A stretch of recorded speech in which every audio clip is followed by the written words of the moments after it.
Avec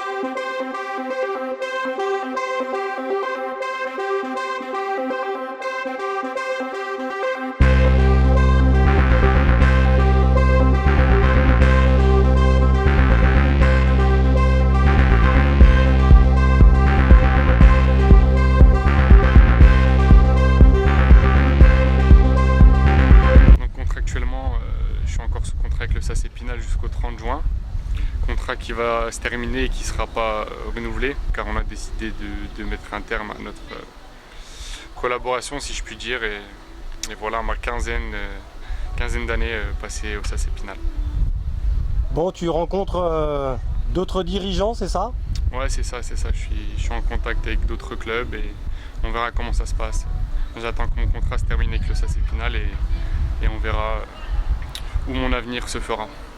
Alors tu entraînais les jeunes à Épinal, rappelle-le-nous. Oui, j'entraînais les U13 cette année, l'équipe 1. Donc voilà, une bonne génération, une équipe que j'avais déjà l'année dernière quand ils étaient U12.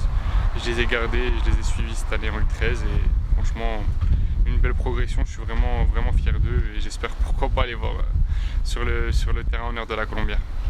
Ouais, il y a des éléments prometteurs dans cet effectif? Oui, il y en a plusieurs. Franchement, il y a vraiment une bonne équipe. Il y a vraiment une bonne équipe là, dont un qui va peut-être rentrer au Pôle Espoir, Justin Després.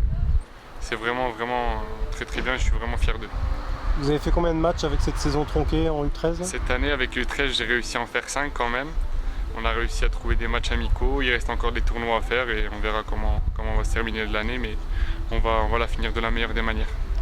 Bon, alors tu écoutes les propositions hein, à droite, à gauche, et tu es ouvert à entraîner les jeunes tout en jouant en équipe première, hein, c'est ça? Oui, moi voilà, c'est ça, ce que je recherche, c'est surtout être épanoui dans un club où je peux avoir la confiance du staff et après, pourquoi pas, dans un deuxième temps, pouvoir m'occuper des gamins, mais dans un premier temps, me concentrer sur le foot et le reste, on verra par la suite. Tu en es où au niveau de ton diplôme pour entraîner les jeunes? Il me reste encore une semaine à effectuer à Reims et après il faudra valider les certifications et après c'est le jury qui délibérera. Et après tu peux entraîner jusqu'à quelle catégorie? Je crois qu'avec ce diplôme on peut entraîner jusqu'en R3 si je dis pas de bêtises. Bon, aujourd'hui tu as des contacts, tu as déjà rencontré les infrastructures et les dirigeants de Mulhouse, c'est ça? Oui, c'est ça, j'ai des contacts avancés avec Mulhouse, j'en ai aussi avec d'autres clubs, on verra dès que ça aura bien avancé aussi, mais d'ici une quinzaine de jours, je pense que tout sera réglé. Bon, tu as d'autres contacts également, ça doit te ravir. Oui, c'est sûr que ça fait plaisir. Bon, après, moi je me concentre surtout sur... avant tout, ce n'est pas l'argent qui m'intéresse, c'est surtout un projet vraiment sportif intéressant pour m'épanouir, comme je vous ai dit, et surtout pour pouvoir évoluer dans un cadre sain et aller au plus haut niveau possible. Bon, les autres clubs, il y a Jura Sud notamment? Oui, c'est ça, il y a Jura Sud que je vais rencontrer rapidement et on verra comment ça se passe, mais ça devrait le faire. Alors, qui gère tes intérêts? Moi, celui qui s'occupe de moi, c'est Jordan Cobos, le fils du célèbre José Cobos, ancien joueur du PSG et de Nice entre autres. Donc voilà, on est en collaboration depuis maintenant 3 ans, voire 4 ans. C'est quelqu'un qui est avec moi au quotidien, qui est en contact avec moi tous les jours. On essaye de trouver la meilleure solution pour moi et ça, j'en fais pas de doute, il y arrivera.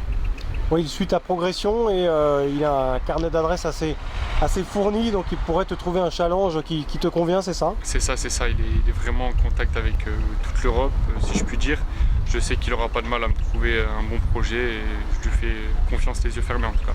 Tu serais ouvert sur un projet à l'étranger ou tu restes fixé en France quoi? Non, moi je suis ouvert à tout, comme je vous ai dit, un projet à l'étranger, ça peut me tenter si, comme je vous ai dit, un projet sportif intéressant, moi j'y vais, il n'y a pas de doute.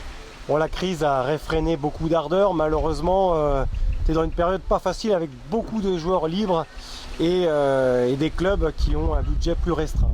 C'est sûr que la crise elle nous a fait mal et elle a fait mal à beaucoup de monde, que ce soit les clubs et les joueurs qui maintenant cherchent des clubs. Bon après, en espérant qu'on va vite sortir de cette crise sanitaire et retrouver notre vie banale, si je puis dire.